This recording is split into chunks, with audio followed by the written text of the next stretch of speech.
présence dans ma vie réalise l'amour de Dieu. Ton amour, ta puissance, ta présence dans ma vie. J'aimerais encore réaliser l'amour de Dieu. Ton amour, ta puissance,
papa tokota na kati oza yaya ya bandeki ebele de tout genre, de toute capacité, de toute catégorie.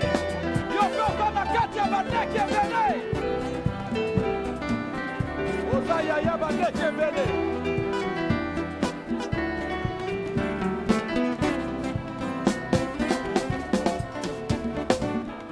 Oza yaya bandeki ebele. Et nous sommes ici pour toi. Et nous sommes ici pour toi. Osayaya Baleke Bele. Alléluia.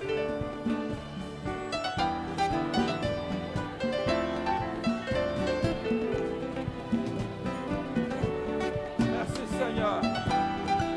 Osayaya Baleke Bele. Merci. Alléluia. Alléluia. Alléluia. Merveilleux Jésus. Amen. Nous voulons applaudir en accueillant le Seigneur. En disant au Seigneur, Zayaya Maleke Bele. Merci Seigneur.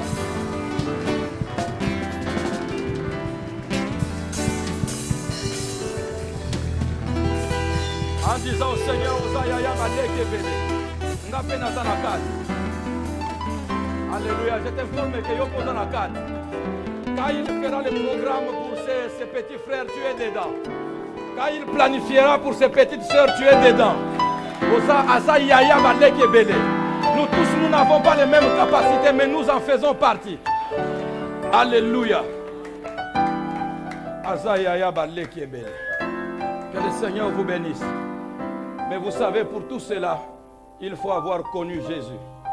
Il faut avoir accepté Jésus comme Sauveur et Seigneur. Ce qui est au côté. Mais quand tu as déjà accepté le Seigneur et que tu fais partie des enfants de Dieu, Ata Yindi, Yaya Kotelem. Il y a beaucoup de petits provocateurs de bagarres. Parce que Bayebi ke Yaya Zanasima. A Tumbolio Azongisima. Et le Yaya prend le devant. Ah mon ami. Aza Yaya Baleke Bele. Ko tumbolate, mais soki ba tumbolio tumbolaye. Yo ko tumbolate, mais soki ba bandio. Fais appel à Yaya. Yaya, naza oleka na ngai. C'était dans quelle rue? Amène-moi là-bas.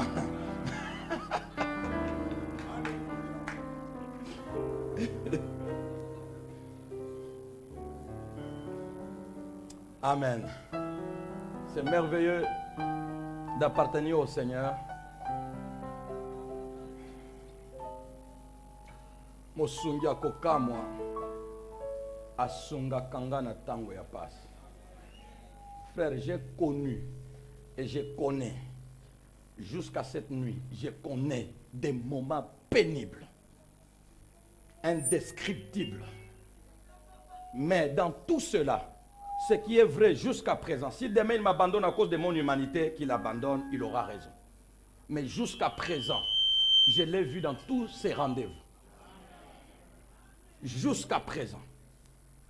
Merci Seigneur. J'ai quelque chose de très important à vous dire.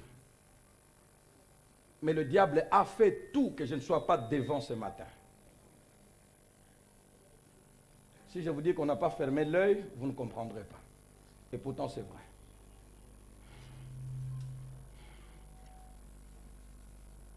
Et pourtant ça bouillonne en moi depuis longtemps. Mais le diable a fait tout pour, il faut que quelque chose diminue. Il ne faut pas que ça sorte avec cette flamme-là. Quand on vous dit qu'entre deux cultes qui vous ont fait du bien, au milieu des choses se passent, vous n'avez aucune idée. Mais si vous commencez à apprendre à avoir confiance en mes paroles, comprenez que ce n'est pas toujours par moi-même que je parle. Et par expérience, et par le Seigneur.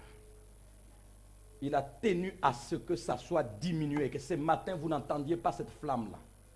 Si le Seigneur l'exauce, que ça soit diminué. Mais si le Seigneur m'exauce moi, et qu'il me fasse grâce, que sa flamme brûle au milieu de nous. pendant que moi j'étais en train de lutter comme ça toute la nuit, et le Seigneur est en train de montrer à notre frère quelque chose de très paisible, de bien, de glorieux, de victorieux, d'accomplissement des promesses. Hein, Santem? C'est comme ça que le Seigneur fait. Mais ça m'a encouragé. Merci Jésus. Abraham, le patriarche, 45. Si quelqu'un qui n'est pas de notre église vous pose la question, yango bino ba numéro en années.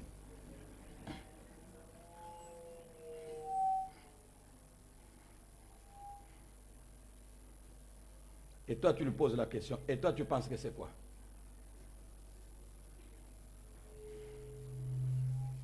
Bon, il dit, c'est quand Zamba au même abysse. Mais ce qui est vrai, c'est au Ah, cette phrase, pourquoi elle sort comme ça? Car c'est cette phrase-là que je dois vous dire plus tard dans le message. Pourquoi ça sort déjà avant? Dis à ton voisin, retenez cette phrase, hein?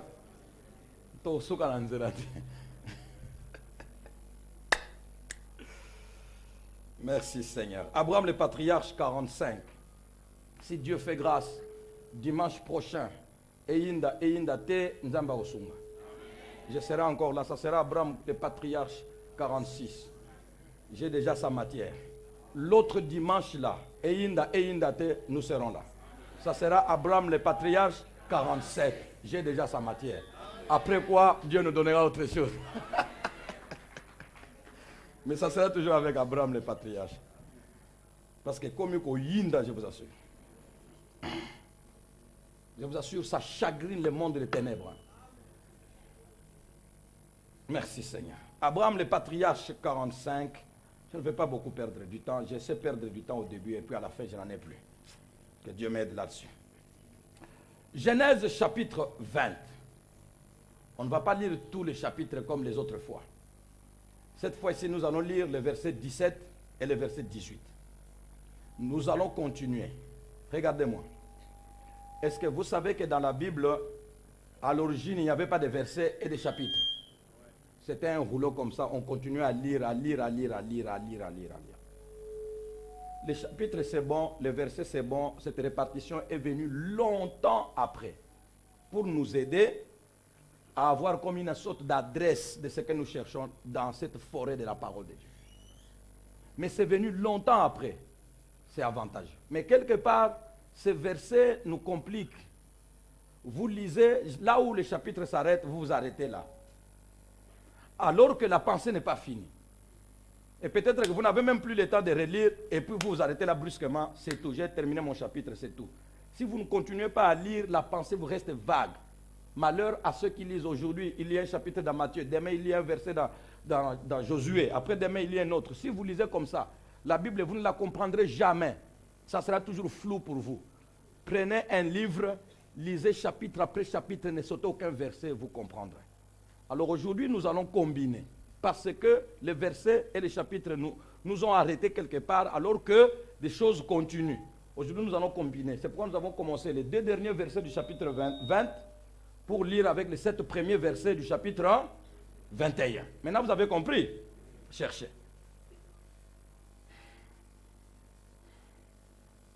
Merci Seigneur.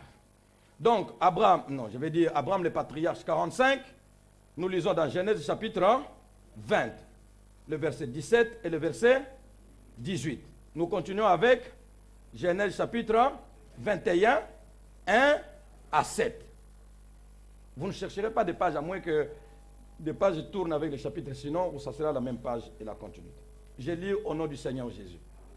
Et que par sa grâce et par ses mérites, par les mérites de Jésus à la croix, qui me permet de me tenir devant vous, que le Seigneur soit béni. Je lui suis reconnaissant. Je ne suis pas digne d'être ici devant vous, je vous l'assure. Et ce n'est pas par fausse modestie, par fausse humilité, par la pure réalité. De telle sorte que si le Seigneur ouvrait mon cœur et qu'il vous montrait tout ce que je suis, et qu'il vous montrait par où je suis en train de passer, qu'il vous montrait d'où je suis venu, vous diriez que non, il a vraiment raison. Même ce matin, il ne peut pas se tenir debout là. Que Dieu me fasse tout simplement grâce. Merci Seigneur. Je lis au nom du Seigneur Jésus. Chapitre 20, le verset 17. Abraham pria Dieu et Dieu guérit Abimelech. Notez tout et retenez chaque phrase, chaque mot. Et Dieu guérit Abimelech, sa femme et ses servantes, et elles purent enfanter. 18. Car l'Éternel avait frappé de stérilité toute la maison d'Abimelech à cause de Sarah, femme d'Abraham. Je peux continuer? Verset combien? Premier du chapitre 21. L'Éternel se souvint de ce qu'il avait dit à Sarah. Il n'y a pas de transition continuelle, c'est la même pensée. L'Éternel se souvient de ce qu'il a dit à Sarah. Et l'Éternel accomplit pour Sarah ce qu'il avait promis. Sarah devint enceinte et elle enfanta un fils à Abraham dans sa vieillesse, au temps fixé dont Dieu lui avait parlé. Abraham donna le nom d'Isaac au fils qui lui était né, que Sarah lui avait enfanté. Abraham circoncit son fils Isaac, âgé de 8 jours, comme Dieu le lui avait ordonné. Abraham était âgé de 100 ans à la naissance d'Isaac, son fils. Et Sarah dit, Dieu m'a fait un sujet de rire. Et Sarah dit, Dieu m'a fait un sujet de rire. Quiconque l'apprendra rira de moi. Elle ajouta, verset 7, lisons tous ensemble. Elle ajouta, qui aurait dit à Abraham, Sarah allaitera des enfants. Cependant, je lui ai enfanté un fils dans sa vieillesse. Amen. Dieu est-il fidèle, oui ou non? Accueillons sa parole et bénissons le Seigneur. Accueillons sa parole et bénissons le Seigneur. Accueillons sa parole et célébrons la fidélité du Dieu vivant. Accueillons sa parole. Ce qu'il a dit, il l'accomplira. Dieu dit un mot et la chose arrive. Peu importe le temps que cela coûtera, peu importe le temps qui passera, ce qu'il a dit arrivera. Et c'est ta parole dans tous les domaines de la vie, dans le domaine du salut, dans le domaine du pardon, dans le domaine de l'élévation, dans le domaine des promesses diverses. Quand Dieu a dit un mot, que le détenteur de la promesse se taise. Car le Seigneur joue et il joue pour sa propre parole. Merci Seigneur. À toi toute la gloire. Quelle fidélité. Nous ne nous arrêterons pas en chemin. Tu ne t'arrêteras pas en chemin. Est-ce que d'abord tu sais où est-ce que tu vas? Parce qu'il y a beaucoup de gens qui ne savent même pas où est-ce qu'ils vont. Si tu ne sais pas où est-ce que tu vas, comment tu sauras que je me suis arrêté en chemin? Ou bien je suis arrivé? Ne peut dire que je suis arrivé, celui qui sait où est-ce qu'il va. Il y a des hommes et des femmes ici, tels que nous sommes là-bas, ils ne savent pas. La vie chrétienne est un tâtonnement. Aujourd'hui, il met un pas et puis il retire et puis après il met un autre. Quand il y a un peu de facilité, il continue un peu. Mais quand ça brûle encore, il remet le pas qu'il avait mis hier et puis il ne sait pas, il tourne, change de direction, il va encore là. De telle sorte qu'ils ont fait déjà 100 000 kilomètres, mais ils sont où? Au même endroit. Vous n'arrivez pas. Mais celui qui sait où est-ce qu'il va, il peut dire, je suis arrivé ou je ne suis pas encore arrivé. Nous n'avons pas besoin d'être sans ennemis pour être bénis. Qui se souvient de cette phrase? Nous n'avons pas besoin d'être sans ennemis pour être un. Ne te dis pas que nga penza na obongate banguna ba leki ndeko tika bazala. Tu n'as pas besoin d'être sans ennemis pour être un béni. Parce que les serviteurs peuvent manger calmement et les ennemis en face. Il dresse devant moi une table à l'absence de mes ennemis.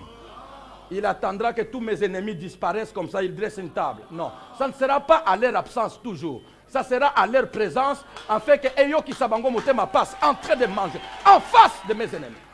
Nous n'avons pas besoin d'être sans difficulté pour gagner. Nous n'avons pas besoin d'être sans peine pour gagner. Nous n'avons pas besoin d'être sans combat pour remporter des victoires. D'ailleurs, si tu remportes des victoires sans combat, qui va t'applaudir? Tout le monde te posera la question. Yango Obunda. Dans certains pays africains où il y a des généraux, on ne connaît aucune histoire d'une seule guerre qu'il a menée et il est général. Mais les vrais généraux, Nandengazo comme général au monde, Matutu partout. Ah, oh, pensa ça général ya solo. Abunda bitumba. Ndeko bunda comme général. Oh, comme général. Solo bunda. Nous n'avons pas besoin d'être sans ennemis pour être bénis. C'est cette phrase qui peut résumer le séjour d'Abraham chez Abimelech à Guérar. Nous l'avons vu dimanche passé. Ce fut un séjour riche en leçons dans la marche avec Dieu. Un séjour riche en leçons spirituelles dans la marche avec le Seigneur. De la marche avec Dieu. Analysez ça et soyez humbles. Analysez ça et soyez spirituels. Et vous allez voir combien ce passage d'Abraham dans la maison d'Abimelech, combien c'est riche en leçons. Nous y trouvons tout. Nous y trouvons qu'un serviteur puissant peut à un moment donné, appeler l'onction de Dieu sur lui, mais à un moment donné, il est complètement au bout de ses forces. Et là, nous pouvons comprendre que quand l'appelé s'arrête, le Dieu de l'appelé prend le relais. Quelle leçon spirituelle! Et s'il n'était pas passé par Abimelech, on n'aurait pas ça. Analysez ces passages, ces crochets d'Abimelech, d'Abraham chez Abimelech, et vous découvrirez des leçons spirituelles. Combien de leçons, riches en leçons. Et pourtant, c'était quel séjour.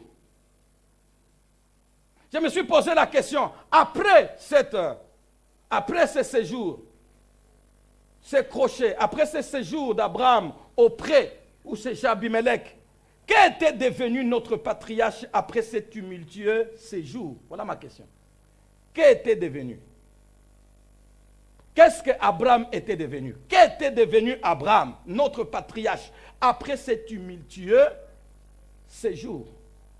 Les leçons qui nous édifient dans la vie des serviteurs, trop souvent ces leçons ont été forgées par Dieu au travers des tumultes auxquels vous n'avez pas part, que vous ne connaissez pas. Mais il faut qu'ils vivent une sorte de pression, une sorte de pressoir, une sorte de creuset spirituel. Il faut qu'ils passent par la fournaise afin que la brillance que vous aimez vous soit parvenue. Vous ne savez pas par où nous passons. Vous pouvez très bien parler de nous. Vous pouvez très bien voir ce que nous avons de mauvais. Mais l'éclat que vous aimez et qui vous fait entourer tous près d'un homme pour venir l'écouter, écouter comment il organise les cultes de son Dieu et comment il parle de la part de son Dieu. Cet éclat-là qui vous attire, ce n'est pas moi qui vous attire. Rassurez-vous, si c'était moi qui vous attirais, il y en a qui ne seraient plus ici. C'est cet éclat-là qui vous attire. Cet éclat-là, les serviteurs, par où passent-ils pour l'avoir? Nous avons entendu ici qu'il faut se déplacer pour savoir ce que Dieu nous a donné en ces lieux. Ce n'est pas du fanatisme. Si vous voulez essayer, allez essayer. Dieu n'est pas seulement ici, ce n'est pas ce que je veux dire.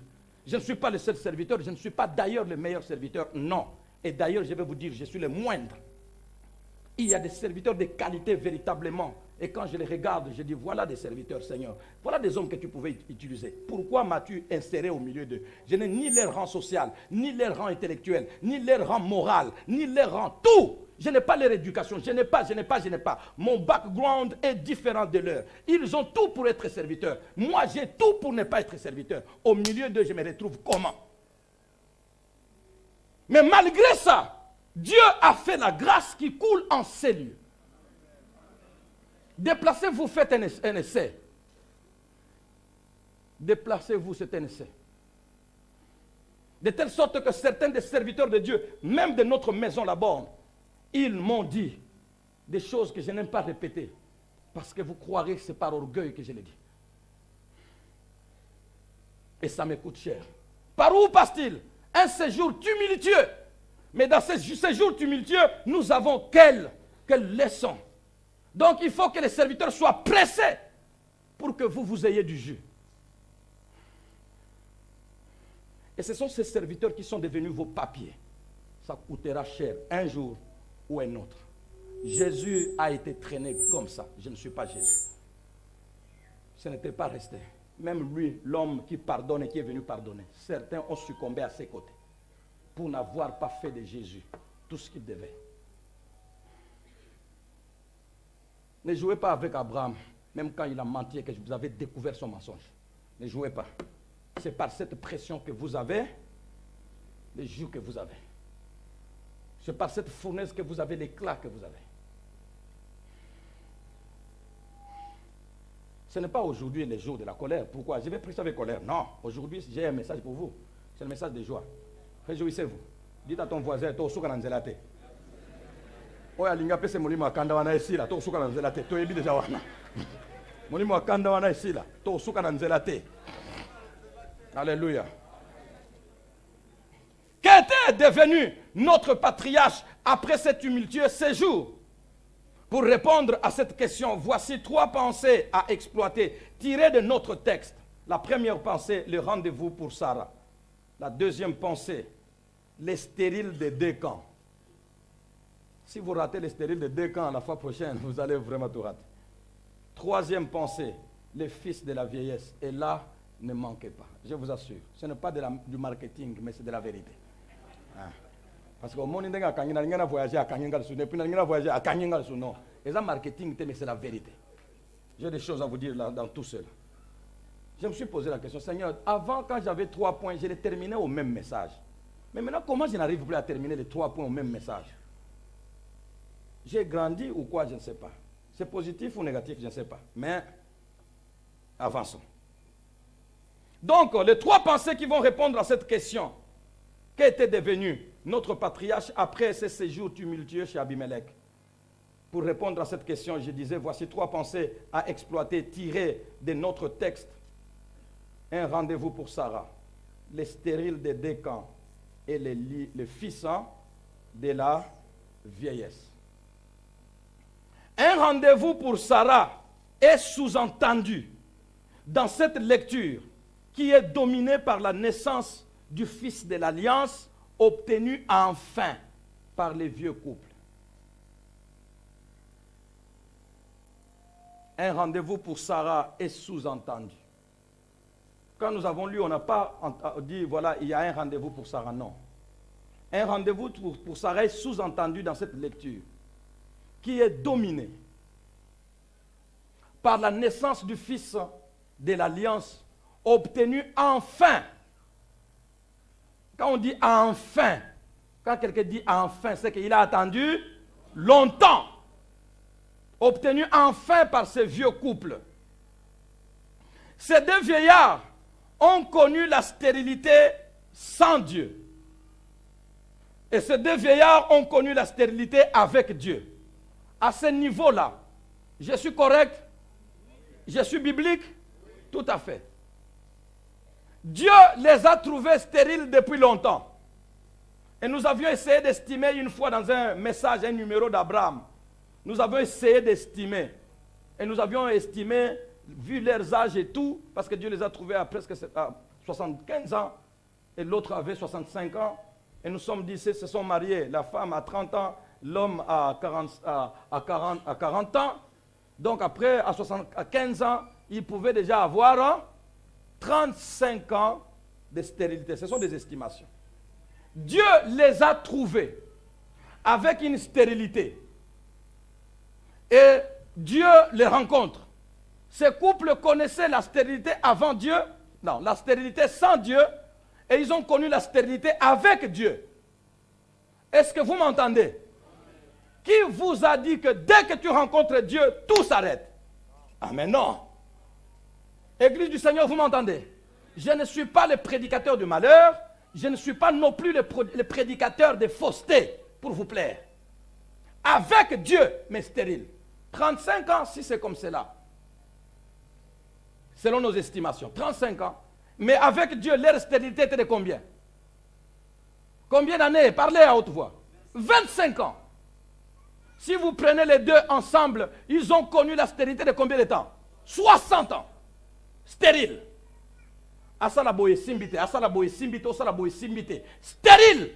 25 ans de stérilité, mais avec Dieu. L'appel est vrai. Mais la stérilité est là. Qui doit te dire que tu n'es pas avec Dieu parce que tu es stérile depuis que tu l'as rencontré? Pourquoi les choses ne changent pas? Et toi aussi tu l'écoutes, hein? Dis, laissez ces choses de côté. Et si Dieu a un projet derrière? Ah. Et puis, un enfant de Dieu, quelque chose peut-il lui arriver sans que Dieu n'ait un projet derrière? Bien-aimé, Dieu, si nous sommes enfants de Dieu, Dieu a un projet derrière tout ce qui nous arrive. Un serviteur de Dieu que nous avons déjà reçu ici, c'est un Américain, que nous avons déjà reçu ici, Ron Myers. Il signait ces messages quand j'étais encore en correspondance avec lui. Il signait toujours ces messages vers la fin, ces messages email et autres.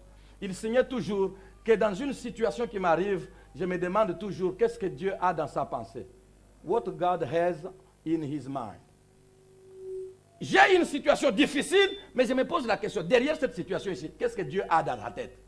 Il y a toujours un projet derrière ce qui m'arrive. Si je suis enfant de Dieu vrai.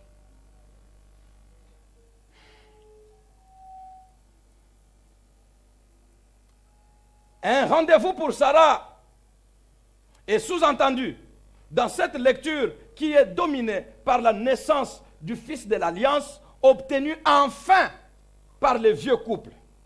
Ces deux vieillards, notez, ces deux vieillards ont connu la stérilité sans Dieu et la stérilité avec Dieu. Pire encore, cette dernière, c'est-à-dire la stérilité avec Dieu.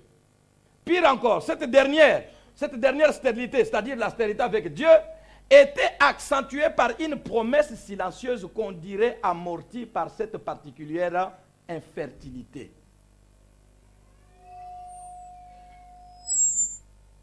Que je reprenne? Pire encore, cette dernière était accentuée par une promesse silencieuse. Depuis qu'on l'a reçue, elle est silencieuse, elle ne bouge pas, elle ne fait rien.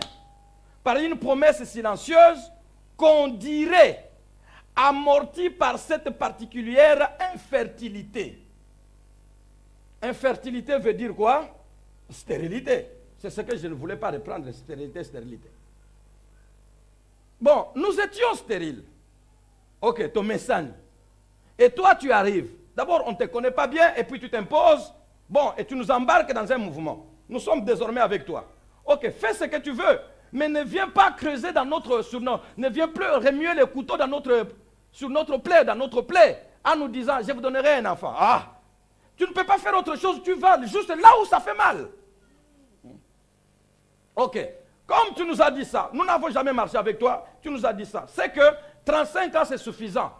C'est que comme tu nous dis que je vais vous donner un enfant, tu nous appelles aujourd'hui, l'année prochaine déjà nous aurons, l'année prochaine rien. Deuxième année, rien. Troisième année, rien. 4 ans, 5 ans, oh, 10 ans, non, ça ne va pas. Et puis 15 ans, oh non, c'est pas comme ça. Donc, et lui, et avec lui, et sans lui, notre infertilité ne peut pas changer. Voilà comment les doutes s'installent dans la vie des serviteurs, dans la vie des servantes, dans la vie des enfants de Dieu. Si j'étais sans Dieu, je me dirais, si j'avais Dieu, j'aurais des enfants. Mais maintenant, j'ai Dieu, et il n'y en a toujours pas. Donc, que j'ai Dieu, que je n'ai pas Dieu, c'est la même chose. Voilà comment le diable nous dit, nous parle. Mais je vous dis que ce n'est pas la même chose. Ce n'est pas la même chose. Ta vie, nous la voyons, elle était comme elle était au commencement. Maintenant que tu es avec le Seigneur, qu'est-ce qui a changé? Même toi, tu regardes ta vie et tu te dis qu'en réalité, rien n'a changé. Mais moi, je sais qu'au-dedans, tout a changé. C'est merveilleux. Quand je ferme les yeux en moi-même, oh, quelle gloire de Dieu. Quand j'ouvre les yeux au dehors de moi, oh, quelle misère et de souffrance. Seigneur, quand est-ce que tu diras aux gens, tu prendras ce qui est au-dedans pour montrer au dehors, afin que les gens sachent que ce que je dis est vrai. Ce que je dis, je ne le dis pas en fonction de ce qui est autour de moi, je le dis en fonction de ce que je vois dans mon cœur.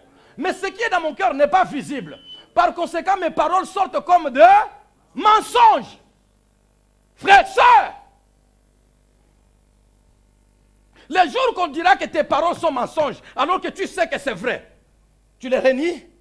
Frères, sœurs, je ne renie pas une parole qui est sortie de ma bouche. Je ne suis pas Dieu, mais Quand je sais que c'est ce qui est là, et qu'un jour ça sortira, son chemin est long. Le chemin de Sarah, à l'intérieur, il y avait un enfant. Et au dehors, il y avait la stérilité. Bandeko, bozo monanga nazo koma mubange, mais moi naza, ah! Ce qui Sarah est moi naza, 60 ans, Farah, moi naza, aza. Et puis, 70 ans, moi naza kaka, ah, moi naza. Et puis 80 ans, moi naza, moi naza. Sarah, Mitala, tu n'avais pas de rides que tu as. Regarde autour de toi, qui a déjà enfanté à 70 ans? Moi naza kaka, aza. Mon ami, n'abandonne pas ta parole, dis à ton voisin, je n'abandonne pas, moi naza. Je les vois au-dedans et vous ne les voyez pas encore au dehors. Mes paroles sortent comme des mensonges parce que c'est seulement au-dedans. Mais la parole de Dieu ne s'arrête pas au-dedans. La parole de Dieu, elle commence au-dedans et elle finit au dehors. Et c'est pourquoi c'est quand ça sera au dehors que vous viendrez et ça sera tard. Dis à ton voisin, viens maintenant. Ah. Viens maintenant. Viens maintenant. Avec Dieu, sans Dieu, stérile. Avec Dieu, stérile. Qu'est-ce que je suis devenu? Quelqu'un, comme nous l'avons lu, quelqu'un peut se demander, à partir de maintenant, prêtez-moi attention. Quelqu'un peut se demander avec étonnement, cette précieuse promesse concernait Abraham et Sarah. Et Dieu ne s'est souvenu que de Sarah. Est-ce que c'est valable qu'on se pose une telle question? C'est Abraham que tu appelles et avec Sarah qui l'accompagne, sa femme, tu les as appelés. C'est Abraham que tu parles, Abraham dit à Sarah et puis tu les as appelés. Et puis tu commences à confirmer ça à Sarah.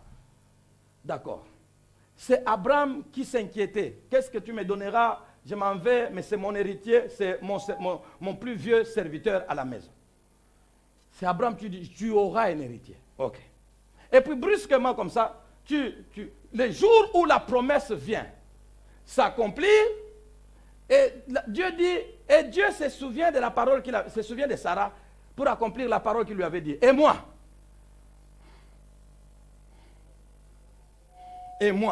et Abraham, c'est à moi que tu as parlé en premier. Au moins, si tu veux ajouter Sarah, dis quand même, Dieu se souvient d'Abraham et Sarah, des paroles qu'il leur avait dit. Nga otiki. Mais c'est pas Sarah, oui. Et Dieu se souvient de Sarah. Quelqu'un peut se demander avec étonnement, cette précieuse promesse concernait Abraham et Sarah. Et Dieu ne s'est souvenu que de Sarah. J'ai dit oui, il s'est souvenu aussi d'Abraham. Car Abraham n'a pas été écarté de cet accomplissement, de ce souvenir de Dieu. Car c'est Abraham qui a nommé les fils héritiers. C'est Abraham qui a donné les noms. Parce que Dieu avait dit à Abraham, Sarah te donnera, nous allons lire ça plus tard, te donnera un fils. Tu lui donneras le nom d'Isaac. Les noms étaient connus avant. C'est à Abraham que les noms étaient donnés. Chacun son rôle. Alors Sarah, Dieu se souvient, mais Abraham aussi, Dieu se souvient de lui. Dès que l'enfant naît, c'est Abraham qui donne les noms. Et dès que l'enfant naît, à qui Dieu a dit que tu circonciras tous tes enfants, c'est Abraham.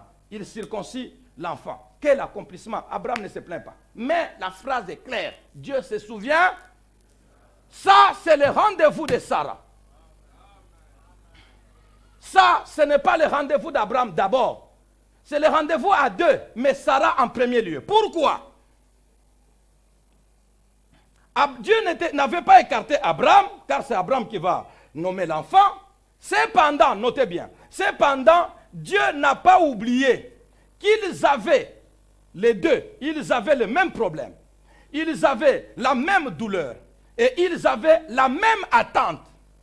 Mais qu'ils n'avaient pas tous les deux les mêmes degrés de honte. Ah, la priorité de Dieu selon les degrés de honte. Ah, vous ne comprenez pas quel Dieu nous servons. Ils avaient le même problème. Ils avaient la même douleur. Ils avaient la même attente. Mais Dieu savait qu'ils n'avaient pas le même degré de honte.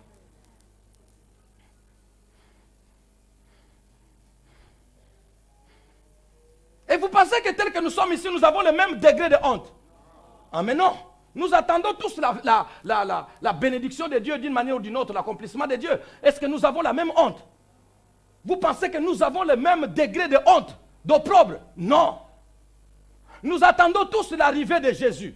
Vous pensez que nous tous, nous l'attendons dans le même degré d'humiliation? Non.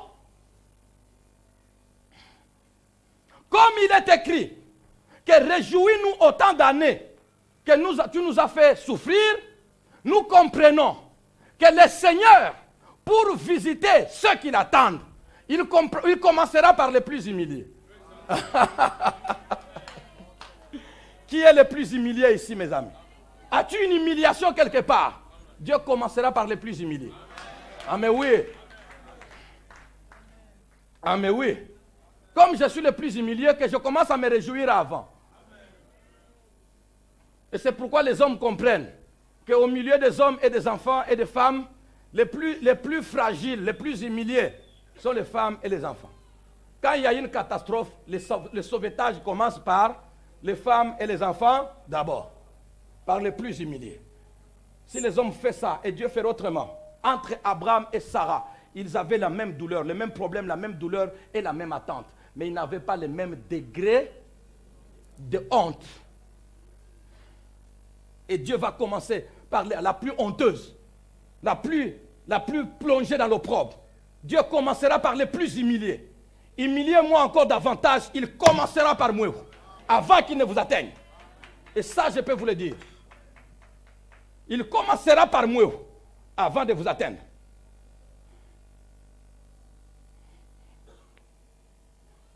Avant, on ne savait pas. Cette humiliation vient d'où? Avant, on ne savait pas. Avant, on ne savait pas entre Abraham et Sarah qui était stérile. Et la honte était partagée de la même manière.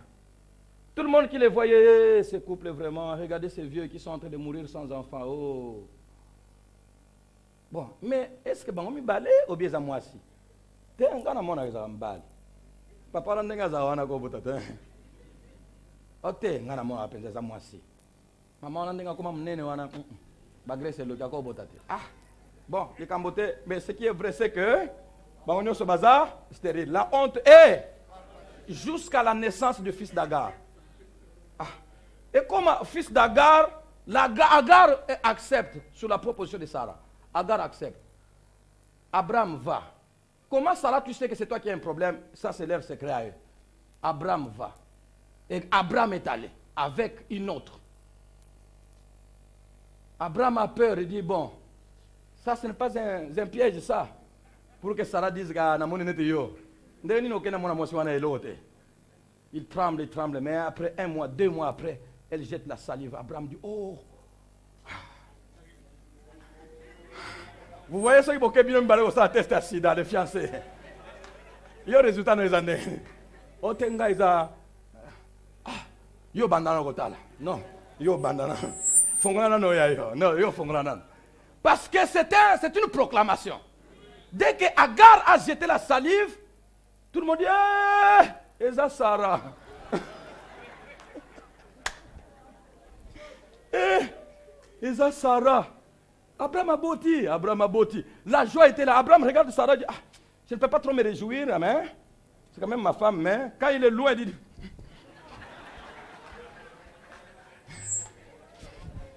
toute la honte qui était sur lui s'arrête. Et toute la honte est concentrée sur Sarah. Et le jour que Dieu viendra dans sa fidélité, il va commencer par Abraham. Ah non, my God, non. Ah non. Il commencera par la plus humiliée. Il commencera par la plus humiliée. Abraham, je sais que tu as cru. Sarah aussi a cru. Je sais qu'un jour tu as douté. Tu as ri. Sarah aussi avait ri. Vous deux, vous êtes la même chose. Mais tu as déjà un enfant. D'accord.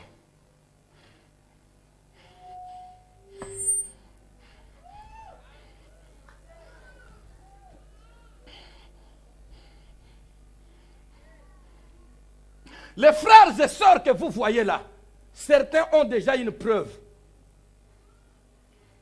Mais nous, certains d'entre nous, nous n'avons aucune preuve. Ici ce matin, Ça ne commencera pas par ceux qui ont déjà des petites preuves. Tu t'es déjà réjoui. Tu as une avance de réjouissance. Elle a un retard de réjouissance.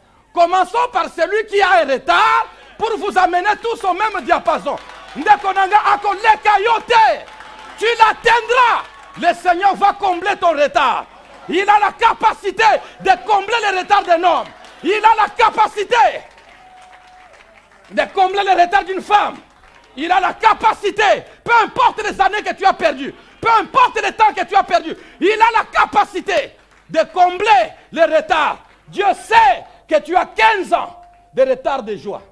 Dieu sait que tu as 15 ans, 16 ans de retard de joie. Dieu sait que celle qui est à côté de toi a déjà une avance de 5 ans de joie. Ce n'est pas un problème. Elle ne te dépassera pas en joie, car le Seigneur, par l'accomplissement de sa promesse, commencera par le plus douloureux. Dites au Seigneur Talangai, Seigneur, considère, Seigneur, vois-moi, que le Seigneur commence par le plus méprisé. Tu te réjouis déjà. Toi, tu te réjouis déjà. Comment parles-tu de celui qui ne se réjouit pas encore? Tu as ton mari et tu as tes enfants et vous êtes en paix. Et celle qui n'est pas encore mariée, comment parles-tu d'elle?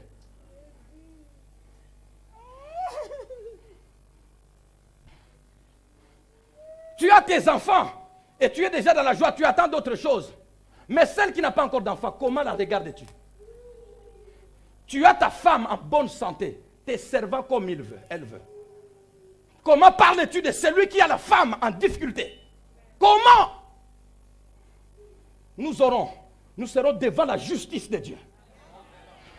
Dieu tranchera. C'est à ce niveau-là que j'ai dit que Dieu tranche. Oh, si tu étais dans les mêmes conditions que moi, avant de me juger, avant de la juger, avant de les juger, sois d'abord dans les mêmes conditions que lui. Comme ça, tu peux dire si tu es supérieur à lui. Il y a des hommes, dans certaines conditions, ils disparaîtraient. Il y a des femmes, ma soeur, tais-toi, garde silence. Il y a des femmes, Osamakas, il y a des femmes à ta place, elles disparaîtraient. Le jour où le Seigneur vous mettra dans le même point d'égalité, c'est ce jour-là que nous verrons qui est capable de tenir. Alors ne parlez pas trop d'elle. Ne parlez pas trop de lui. Parce que Dieu t'a donné les conditions que lui n'a pas. Bénis Dieu pour tes conditions. Et ne le regarde pas comme ça, comme un maudit.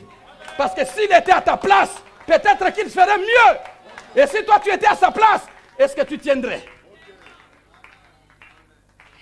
Dieu va commencer par les plus qui ont le plus échoué.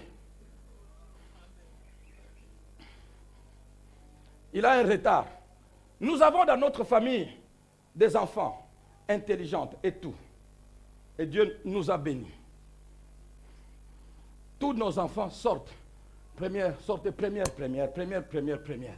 Arrivés à Pâture, jamais première. Si elle est un peu avancée, c'est 4e, 5e. Et nous savons comment cet enfant a souffert. Qu'est-ce qu'elle n'a pas reçu comme produit qui l'a traumatisé depuis l'enfance? Et quand vous la voyez travailler, ne fût-ce qu'un peu là, dans certains déséquilibres, elle vient de loin, c'est une résurrection. Nous, on comprend. Mais les autres de l'extérieur peuvent dire quoi? Tous les mois, vous sortez de première. Et toi alors? Jamais première. Nous comprenons. Mais le Seigneur qui est souverain, nous voyons aide spirituelle et intelligente. Nous voyons ébène spirituelle et intelligente. Ok, ébène a présenté ailleurs. Mais aide, tous ceux qui ont présenté ici, Finet présentera prochainement. Mais jusqu'à présent, les diplômes qui sont entrés du Congo, qui sont entrés dans notre maison, la première avec une mention supérieure, c'est pas sûr. Dieu commencera par là où la honte a été longtemps accumulée. Nous tous, on s'est demandé, pas sûr ici, va réussir vraiment, Seigneur, fais grâce. Un jour, Dieu me montre quelque chose, je dis, il y a espoir. Mais au lieu qu'elle ne réussisse, même si c'était 52, je dis, oh, comme moi, 52. Bien aimé, 52 n'a pas à l'époque, c'est avec ma tata. 52. Mais ndenge to sotara ba 52 wana. 52. Ce n'est pas grave. Même moi, son père, je n'ai pas eu ce qu'elle a eu. Elle a eu 67. Mais Pachur a eu 69. Maintenant, là, c'est officiel parce que j'ai déjà l'attestation de réussite. Qui m'en a mis son amon. Dieu commencera par les plus humiliés. Ah, quelqu'un parmi nous, Dieu te compte. Il sait que tu as un retard de joie. La consolation commencera par toi. Tu as un retard que tu dois combler. Tu as un grand fossé sur le plan financier, sur le plan plaisir, je ne sais pas quoi, sur le plan réjouissance, sur le plan promotion. Il y a un homme qui a un fossé à combler. Le Seigneur ne t'oubliera pas. Il commencera par là. Et la Bible dit, et les premiers seront, et les derniers seront. C'est comme ça que Dieu veut récompenser les plus humiliés. C'est comme ça que Dieu veut récompenser les plus humiliés. Et la Bible dit, et Dieu se souvient de Sarah. Où est Abraham? Il s'est beaucoup réjoui. Qu'il attende qu'elle ait quelque avance de réjouissance.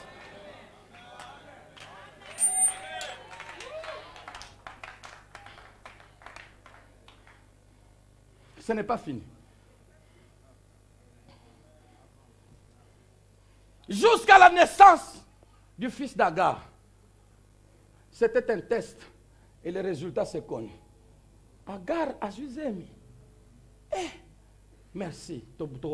Mais c'est une preuve que tout le monde verra que c'est moi qui ai un problème.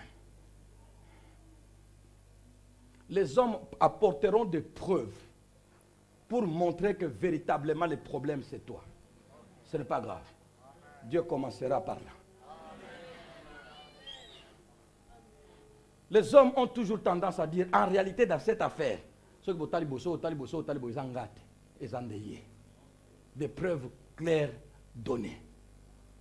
Dieu commencera par là. Donnez des preuves. Réunissez-les. Vous allez prouver à tout le monde qu'en réalité, vous croyez quoi? Regardez ce qu'il est. Donnez des preuves. Mais Dieu commencera par là. Écoutez, pour terminer, l'intercession d'Abraham à ses propos. Comme il est déjà satisfait, Agar est déjà enceinte, elle a enfanté, l'enfant grandit. L'enfant a 13 ans, Dieu dit à Abraham, tous les mâles qui naîtront dans ta maison, tu vas, esclave ou enfant, tu vas les circoncire.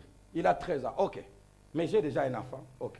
La Bible dit que, et lui, et Isaac qui avait 13 ans, ils se sont fait circoncire hein, le même jour.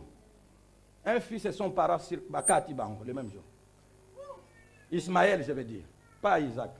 Ismaël, qui avait 13 ans. À ce moment-là, Isaac n'est pas encore né. Quelque temps après, Dieu vient. Oh, Abraham, marche devant ma face, je suis le Dieu Tout-Puissant, je te bénirai. Et Sarah, ta femme, ne lui donne plus le nom de Sarah là, ne l'appelle plus comme ça.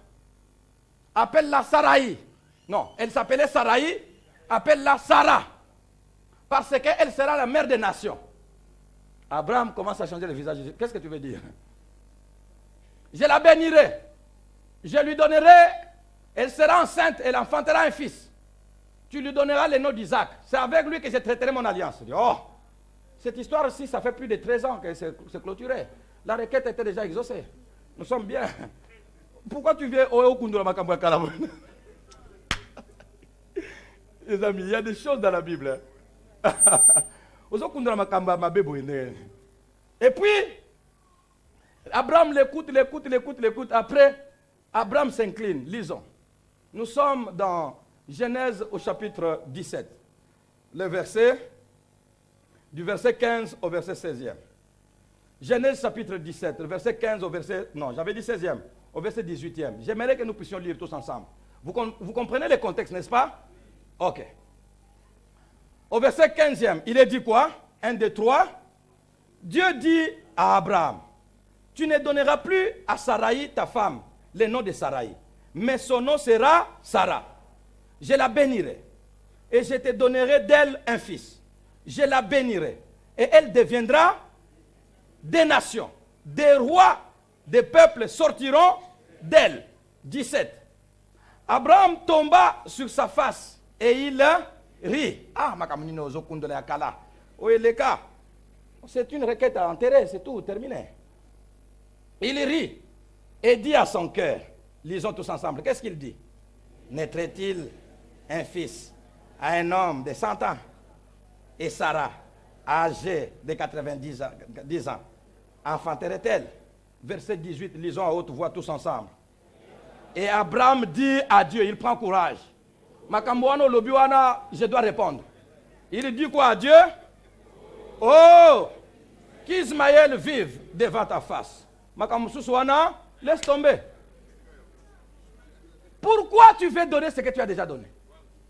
Laisse tomber. Pourquoi tu vas aller dans les choses anciennes? Nous avons réglé ça il y a plus de 15 ans, près de 15 ans maintenant. Laisse tomber. Pourquoi tu vas aller? Oh Éternel. Un homme à qui Dieu parle, c'est lui pour qui il a quitté son pays. Dieu lui parle, je suis le Dieu Tout-Puissant. Marche devant ma face, je te ferai du bien. Voilà, Sarah, change le nom. L'enfant viendra, tel que je vous l'ai promis. Abraham est mal à l'aise à genoux. Non. Les histoires d'enfants ici, c'est quoi encore? Non. Bon, je te respecte par le haut Éternel, mais je suis déjà trop vieux. Cette histoire-là, c'est pas bon. Elle est déjà très vieille, cette histoire-là, c'est pas bon. Et puis, comme je dois répondre, ô Éternel, devant ta face je suis. Qu'Ismaël vive devant ta face. L'Éternel dit non. Lisez le verset qui vient après. Le verset qui vient après dit quoi? Dieu dit, certainement, Sarah, ta femme, t'enfantera un fils. Certainement. Makambo Isaac Wana, ok, il y a Ismaël. Mais moi je te dis, certainement. Certainement dans la Bible, quand vous voyez Dieu dire certainement, il veut dire, hein, je le jure par moi-même. Les certainement, quand Dieu dit certainement, vous lisez dans la Bible, Dieu dit certainement. Quand Dieu dit ça, comprenez ça, que je le jure par moi-même. C'est pourquoi dans le Nouveau Testament, dans Hébreu ou un autre passage, il est dit que Dieu ne pouvant jurer par un plus grand que lui, il dit certainement. C'est-à-dire il jure par lui-même. C'est une promesse avec serment.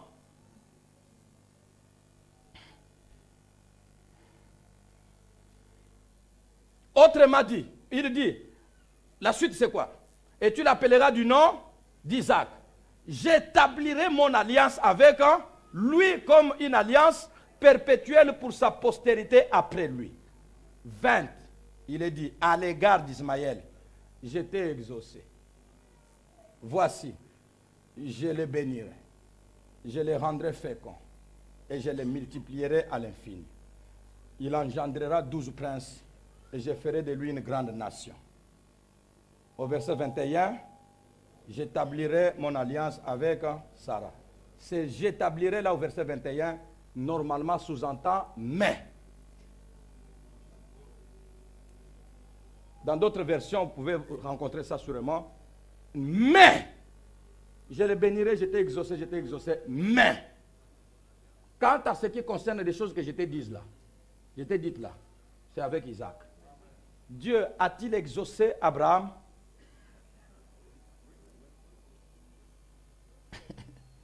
Si Dieu avait exaucé Abraham, Dieu ne donnerait pas Isaac. Dieu a-t-il exaucé Abraham? Non. Lisez bien, comprenez, parce que la volonté d'Abraham était quoi? Dieu lui dit, mon alliance se traitera avec le fils que Sarah te donnera. Abraham dit non. C'est déjà fait qu'Ismaël vive devant ta face. Tout ce que tu as voulu transférer de moi à un fils, transmets-le. Dieu l'a exaucé? Non.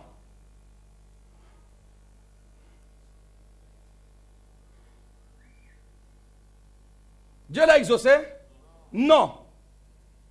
C'est comme ça qu'on comprend la Bible, non?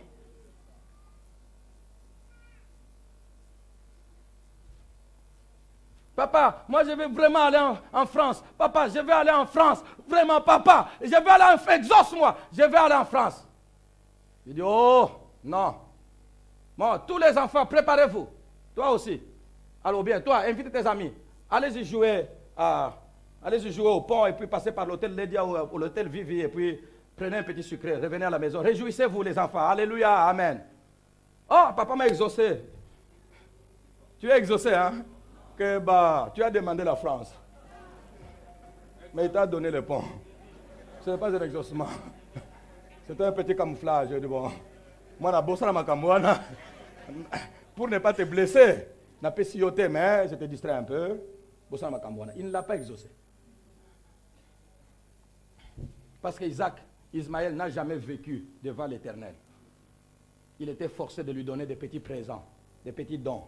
Mais l'héritage, il laisse à Isaac. Ismaël, l'a envoyé loin au pays de l'Orient, loin de la face de Dieu. Alors qu'il a dit, vive Ismaël devant ta face. Je vais tout simplement dire,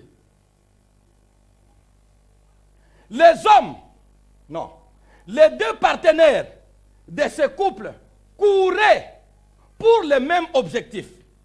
Le fils promis. Ils couraient tous les deux pour le fils promis. Vrai ou faux? Subitement, Abraham, qui a déjà trouvé son compte, s'arrêta. Alors que Sarah courait encore. Abraham trouve son compte et dit, oh non, vraiment Ismaël est né, c'est fini. Bon. Même si ce n'est pas vraiment ce que ça devait être, bon. Comme on vit quand même dans l'à peu près, on peut s'arrêter là-bas, ça suffit, non? Je me demande à la maison, au culte familial, comme chez nous partout, à la maison, quelle requête qui devait avoir l'unanimité? Bon, nous allons prier, Dieu nous allons prier que Dieu a promis le fils qui doit venir. Avant, ils prient bien, tous. Oh, le fils qui doit venir, vraiment, le fils qui doit venir. Nous sommes stériles, le fils qui doit venir, nous sommes stériles. Et puis Abraham, la honte est partie, Sarah reste dans la honte. Abraham, la honte est partie, le fils est déjà venu par lui. Il n'est pas le fils promis. Et puis, ils sont encore au culte. Prions encore pour le fils promis. Je crois qu'Abraham, le patron de la famille, dit non. Cette histoire de prier pour le fils promis, nous avons déjà un enfant qui est là-bas, vous allez le blesser.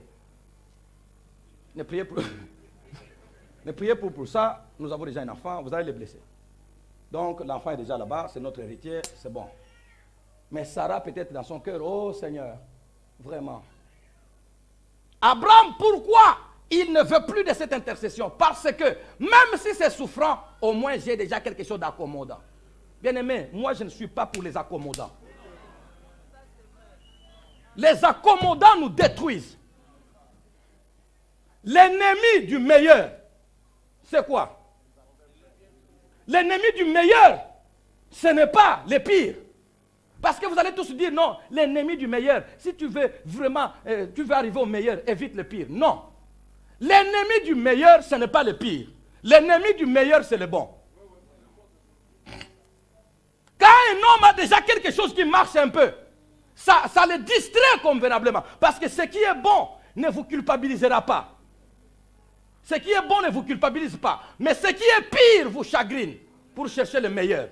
Mais ce qui est bon ne vous culpabilise pas. Par conséquent, vous tournez en rond, on se contente de ce... Comme ça peut marcher un tout petit peu comme ça, je m'arrête là. Je ne m'arrête pas au bon quand il y a la possibilité d'arriver au meilleur.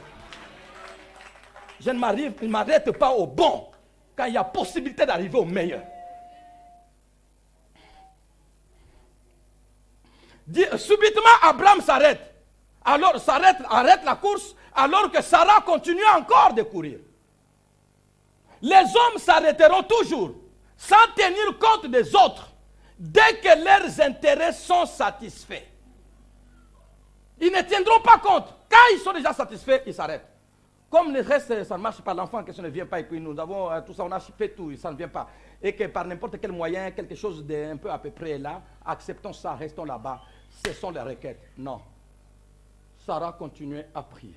Ni t'était l'intervention du Seigneur, ni t'était l'intervention du Seigneur, Sarah s'arrêterait avec Abraham sans être tous les deux arrivés à la destinée, au dessein de Dieu. On s'arrête dans les accommodations et on n'arrive plus au dessein de Dieu. Ce sont des choses que j'ai préparées depuis très longtemps. Du moins, depuis un certain temps. Avant certaines choses.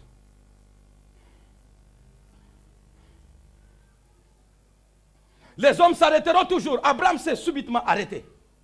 Notre match s'arrête ici. Notre course s'arrête ici. On n'avance plus. On se contente de ce que nous voyons. C'est bon, c'est Dieu qui veut. Et puis Dieu nous a donné un enfant par Agar. On s'arrête là. Agar, ce n'est pas ça l'enfant que nous attendons.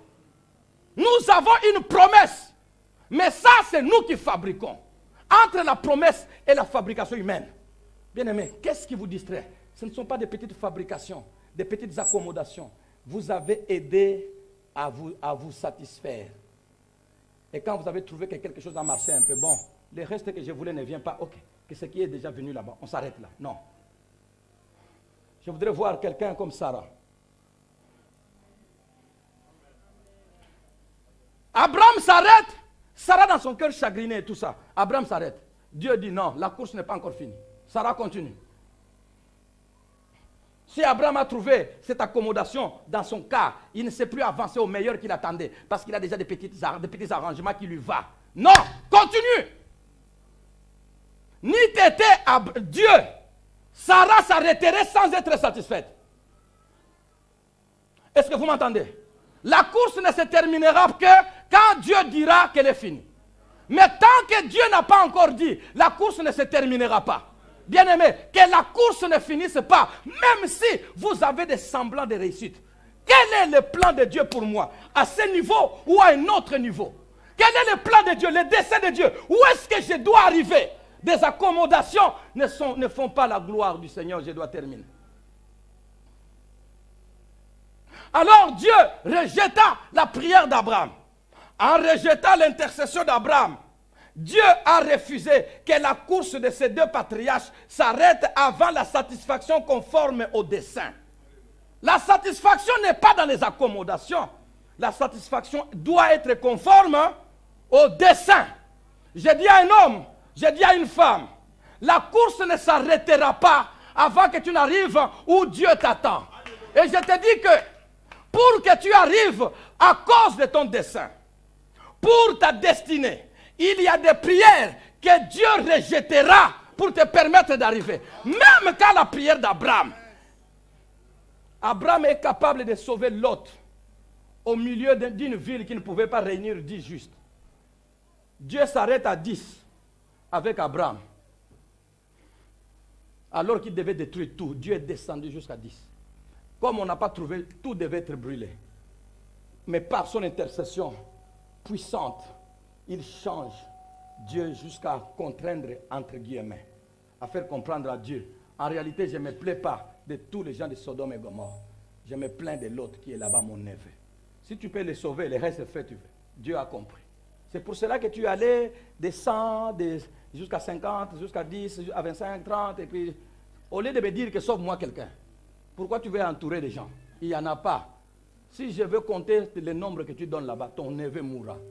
Parce que ces gens-là qui doivent les sauver ne sont pas là-dedans. Je vais seulement les sauver, je t'ai compris. Cet homme a une intercession de feu et puissante. Mais pour le dessein de Dieu, cette intercession sera rejetée. Dieu va rejeter certaines prières pour que tu arrives à ta destinée. Même quand ça serait des prières des hommes de feu, des prières des femmes de feu, Dieu les rejettera. Parce que les prières ont du succès quand ça cadre avec la volonté de Dieu. Mais quand les prières cadrent avec nos intérêts, Dieu les rejette. Abraham, je ne t'écoute pas. Mais le reste, j'irai jusqu'au bout. Sarah doit porter l'enfant avec toi. Et je serai Dieu dans votre vie. Et les autres en donneront comme histoire. Quel est le dessein de Dieu dans ta vie? Et quelle prière qui est contraire à ce dessein? Pour arriver où Dieu te veut, il y a des prières qui seront rejetées.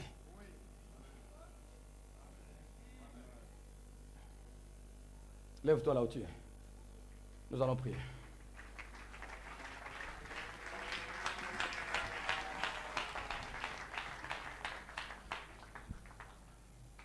Ce n'est pas qu'Abraham est païen, non. Ce n'est pas qu'Abraham est méchant et Dieu l'a rejeté, non. Mais la prière là ne cadre pas avec mon dessein. Tu veux tes intérêts parce que tu es déjà arrivé. Tu es déjà accommodé. Tu es déjà satisfait. Et l'autre en face, est-il déjà satisfait? Et Sarah en face, est-elle déjà satisfaite? Et moi, mon dessein, est-il déjà atteint? Lèvons-nous tous ensemble, lèvons nos mains et parlons Seigneur pendant quelques minutes. Seigneur, s'il faut que certaines prières soient rejetées, rejette-les. Mais que le dessein de Dieu ne souffre pas. Je veux arriver. J'ai un retard à combler. Je veux arriver. Bien-aimé, parle au Seigneur. J'ai un retard à combler. Un retard à combler. J'ai un degré de honte à éliminer. Et ça ne sera pas dans les accommodations que j'éliminerai cela. J'éliminerai cela dans le dessein de Dieu. S'il faut que certaines prières soient rejetées, qu'ils soient rejetés. S'il faut que certaines requêtes soient rejetées, même des serviteurs puissants, même des servantes puissants, que ça soit rejeté. Car la prière n'a de la valeur que si elle est suivant la volonté de Dieu. Même je suis à côté de ta volonté. Si c'est moi, refuse ma prière. Que ton dessein ne souffre pas. Parce qu'un homme a besoin d'être exaucé. Que ton dessein ne souffre pas. Parce qu'une femme a besoin d'être exaucée. Que ton dessein ne souffre pas.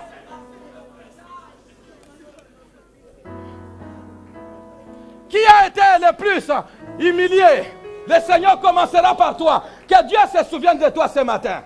Que Dieu se souvienne d'un homme ce matin. Que Dieu se souvienne de quelqu'un plus humilié, plus dans la honte, au degré de honte plus élevé. Le Seigneur sait que tu as un fossé à combler. Souviens-toi de nous.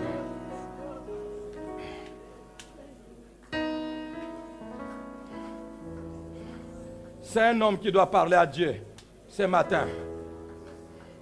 Pour t'amener là où il veut t'amener, il y a des intercessions qui seront rejetées. Oh, si, pour t'amener là où il veut t'amener, il y a des prières des hommes spirituels, mais qui seront rejetées. Je connais ça. C'est bon, mais ça n'a rien à voir avec mon dessein. Tu arriveras là où Dieu t'attend. Tu as un retard à combler. Tu as un fossé à combler. Que le Seigneur se souvienne d'un homme. Que le rendez-vous d'un homme soit aujourd'hui. Le rendez-vous d'une femme soit aujourd'hui. Oh, que le Seigneur nous exauce. Que le Seigneur m'exauce.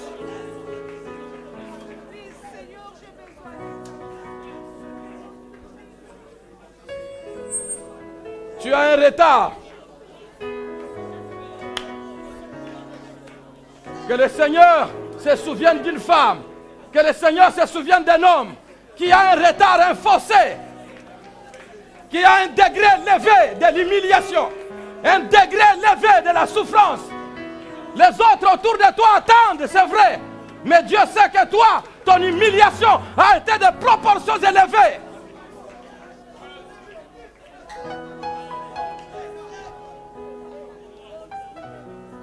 Merci.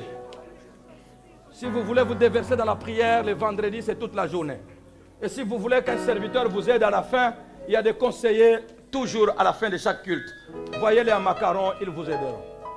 Mais pour le moment, gardez un moment de silence, restons debout. Gardez un moment de silence. Le deuxième culte est dans peu de temps. Et si vous voulez doubler, la louange était bonne. Et si la parole vous a plu, restez. Continuez.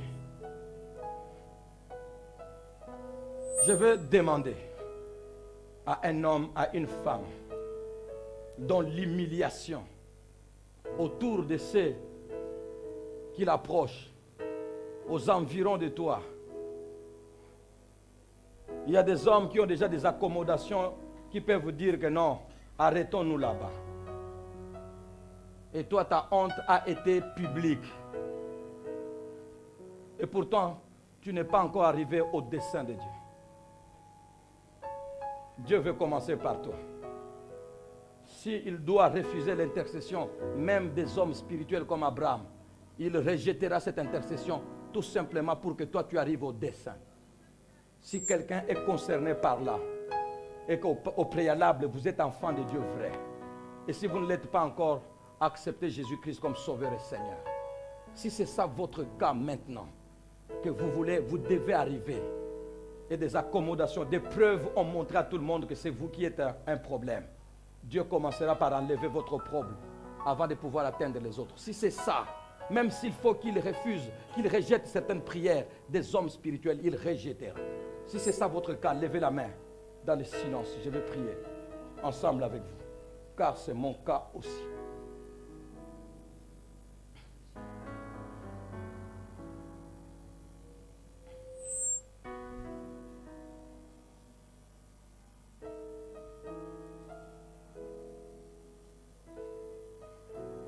Je ne suis pas digne que tu m'utilises devant ton peuple. Qui dans cette ville ou dans ce pays, dans cette église, ne parle pas de moi de toutes les manières, maîtrisant les choses ou ne les maîtrisant pas, qui n'ont pas de preuves que je ne vaux rien, qui n'ont pas de preuves que je ne suis pas de toi. Ce n'est pas grave.